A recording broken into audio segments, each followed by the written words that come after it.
મિત્રો આજે વાત કરવાના છીએ ધોરણ 10માં એકમ કસોટી જે તારીખ 21/12/2023ના રોજ સામાજિક વિજ્ઞાનની આવનાર છે તેનું આપણે સંપૂર્ણ પેપર સોલ્યુશન પ્રશ્ન બેંકનું જોઈશું।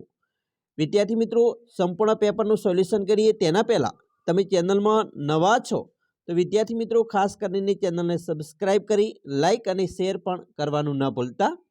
અમે તમારા સુધી ધોરણ 10ના તમામ વિડીયો પહોંચતા કરી શકીએ એટલા માટે ડબલ આઇકોન ઉપર મિત્રો ક્લિક પણ કરી દેજો। તો મિત્રો આપણી જે એકમ કસોટી છે એ 4 નંબરની ધોરણ 10 સામાજિક વિજ્ઞાનમાં 25 ગુણમાં આવનાર છે। તેમાં મિત્રો સૌપ્રથમ આપણે વિભાગ નંબર એ ની વાત કરીશું। મિત્રો પ્રશ્ન બેંક જોઈએ છે એટલા માટે દરેક પ્રશ્નોનું સંપૂર્ણ સોલ્યુશન કરીએ જે તમારી આવનારી બોર્ડની એક્ઝામમાં પણ મિત્રો તમને ઉપયોગી નીવડશે। સૌપ્રથમ નીચે આપેલા પ્રશ્નોના માગ્યા મુજબ જવાબ આપવાના છે જેમાં મિત્રો યોગ્ય જોડકા જોડવાના છે।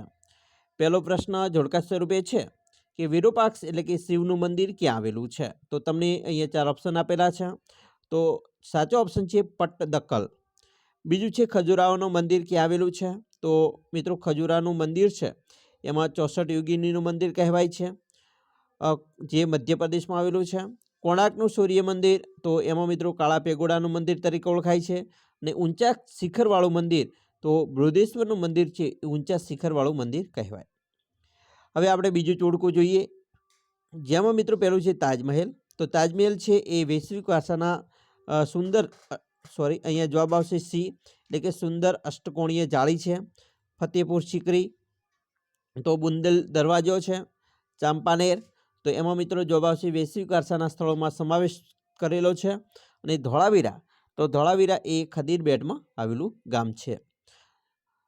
ત્રીજું છે જેમાં મિત્રો પહેલો છે ભારતીય મૂળનો અર્થશાસ્ત્રી તો અમર્ત્ય સેન।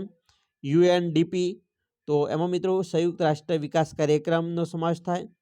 એચડીઆર જેમાં મિત્રો માનવ વિકાસ અહેવાલ બહાર પાડતા હોય છે। અને માનવ વિકાસ સામેનો પડકાર તો મહિલા સશક્તિકરણ। હવે આપણે ખરા ખોટા જોઈ લઈએ।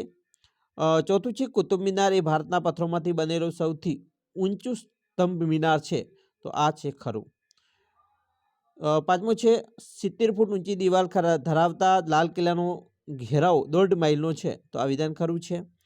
છઠ્ઠું બુંદેલ દરવાજો 48 મીટર ઊંચો અને 50 મીટર પહોળો છે તો મિત્રો આ વિધાન ખોટું છે। 48 નહીં પરંતુ 52 મીટર આવે છે। અને સાતમું છે અજંતાની ગુફાઓ કર્ણાટક રાજ્યમાં આવેલી છે તો આ વિધાન પણ ખોટું છે કારણ કે અજંતાની ગુફાઓ મહારાષ્ટ્ર રાજ્યમાં આવેલી છે। આઠમું છે ભારતીય વસુંધૈવ કુટુંબકમની ભાવનાને વિશ્વમાં સાકાર કરી છે તો ખરું। નવમું છે 15 માર્ચની વિશ્વ ગ્રાહક અધિકાર દિન તરીકે ઉજવવામાં આવે છે ખરું। 10મું છે ભારતમાં દર વર્ષે 24 ડિસેમ્બરના દિવસે રાષ્ટ્રીય ગ્રાહક અધિકાર દિન તરીકે ઉજવવામાં આવે છે ખરું। 11મું છે ઇન્ડિયન સ્ટાન્ડર્ડ ઇન્સ્ટિટ્યૂટ સંસ્થાએ મિત્રો બ્યુરો ઓફ નેશનલ સ્ટાન્ડર્ડ તરીકે ઓળખવામાં આવે છે તો વિધાન ખોટું છે। 12મું છે ભારત સરકારના ડિપાર્ટમેન્ટ ઓફ માર્કેટિંગ ઇન્ટેલિજન્સ સંસ્થા દ્વારા એકમાર્ક કરવામાં આવતો પરવાનો આપવામાં આવે છે તો આ વિધાન ખરું છે। અને 13મું છે યુએનડીપી માનવ વિકાસ માટે આંતરરાષ્ટ્રીય ક્ષેત્ર કામ કરે છે તો આ વિધાન પણ મિત્રો કેવું ખરું બને છે। હવે આપણે ખાલગિયાની વાત કરીશું। 14મું છે પટ્ટદકલ ખાલગિયા વંશની રાજધાનીનું નગર હતું તો મિત્રો જવાબ આવશે ચાલુક્ય। 15મું છે ખજુરાહોના મંદિરો એ મધ્યપ્રદેશ રાજ્યમાં આવેલા છે। 16મું છે હમ્પી ખાલગિયા સામ્રાજ્યની રાજધાની હતી તો વિજયનગર। 17મું છે તાજમહલ આગ્રામાં મિત્રો યમુના નદી કિનારે આવેલો છે। 18મું છે સિદ્ધપુરમાં આવેલ રુદ્રમહાલય જ્વાલાયક સ્થાપત્ય છે। 19મું છે રાષ્ટ્રીય માનવ સંગ્રહાલય ખાલગિયા ખાતે આવેલું છે તો આવશે ભોપાલ। 20મું છે હંમેશા ભાવ વધારો ખાલગિયા હોતો નથી તો મિત્રો ફુગાવા જન્ય। 21મું છે સરકારે ખાલગિયાના પુરવઠામાં કરેલો વધારો ભાવ વૃદ્ધિનું કારણ બને છે તો જવાબ આવશે નાણાં। 22મું છે સંગ્રહખોર કાળાબજારિયાઓ સટ્ટાખોરી વગેરે સામે સઘન ઝુંબેશ રૂપે ખાલગિયા હેઠળ જબરું પડે કાયદેસર અટકાયત કરવામાં આવે છે તો મિત્રો આવશે પાસા હેઠળ।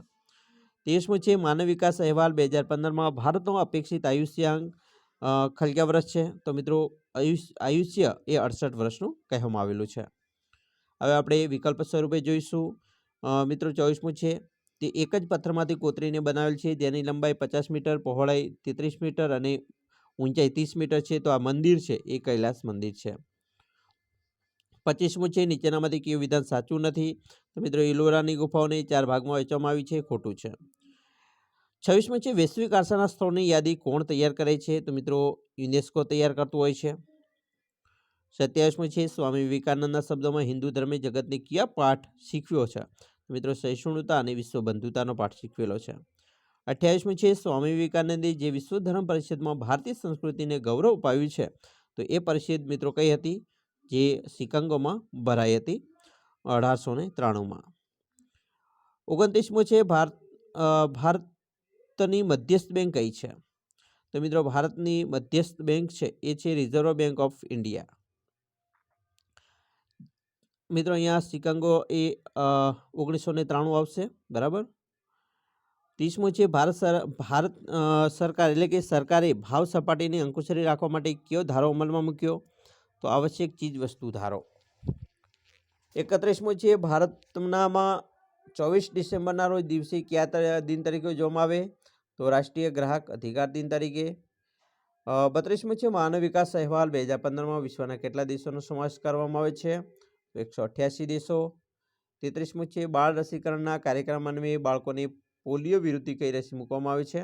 તો મિત્રો OPVની. હવે 1-2 શબ્દોમાં જવાબ લખવાના છે. 34મો છે બૃહદેશ્વર મંદિર 14 કયા રાજ્ય બંધાવ્યું હતું? તો રાજરાજ પ્રથમ આવશે. 35મો છે પ્રાચીન સમયમાં ખજૂરોના બધા જ મંદિરો શામાંથી બનાવવામાં આવેલ છે?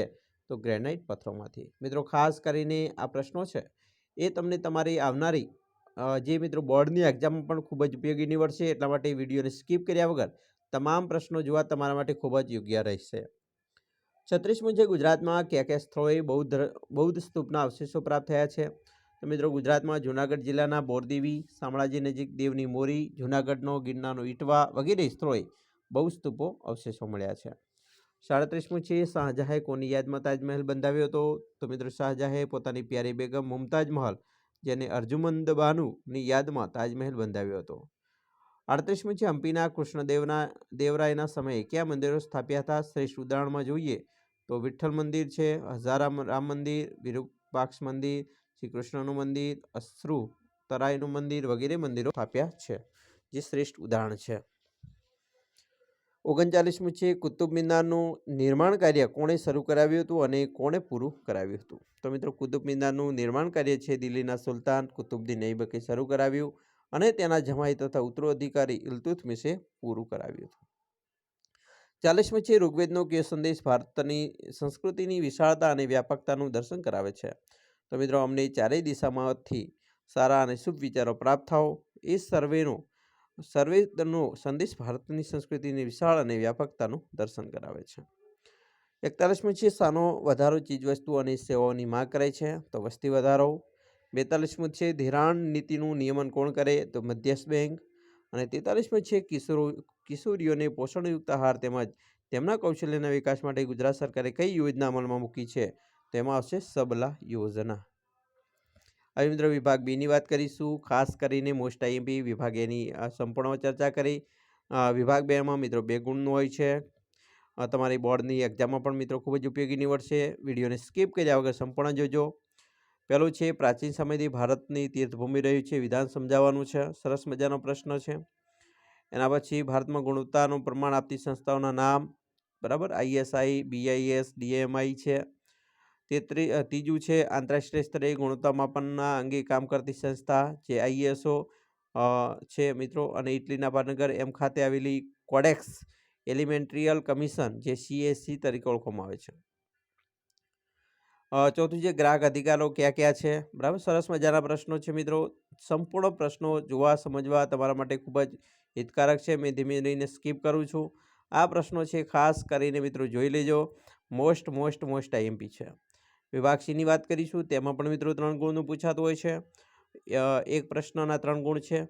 બોર્ડની એક્ઝામમાં પણ મિત્રો ખૂબ જ ઉપયોગી નીવડશે. પહેલું છે ખજુરાહોના મંદિરોનો પરિચય આપવાનો હોય તો મિત્રો આ રીતે પ્રશ્ન લખી શકાય. એલિફન્ટની ગુફાઓ વિશેની નોટ લખવાની હોય તો સરસ મજાનો પ્રશ્ન છે. કાળું નાણું ભાવ વધારાનું એક કારણ છે વિધાન સમજાવવાનો હોય કે પછી ભાવ નિયંત્રણ શા માટે જરૂરી બન્યું છે? તો સરસ મજાના પ્રશ્નોનો જવાબ તમે આપી શકો છો, અહીંયાથી લખી શકો છો. માનવ વિકાસ એટલે શું? માનવ વિકાસ આંકની ગણતરી કઈ રીતે કરાય છે?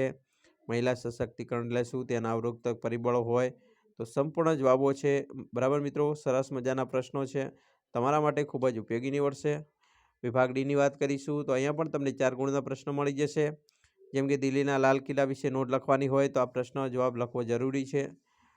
હમ્પીનગરની સ્થાપત્ય કલાનો પરિચય હોય કે પછી અજંતાની ગુફાઓ વિશે માહિતી હોય. તો સરસ મજાના પ્રશ્નો છે મિત્રો. ખાસ મોસ્ટ આઈએમપી છે, એટલા માટે તૈયારી કરી મિત્રો જજો પરીક્ષામાં. તમારી પરીક્ષામાં આવનારી બોર્ડની એક્ઝામમાં પણ મિત્રો ખૂબ જ ઉપયોગી નીવડશે.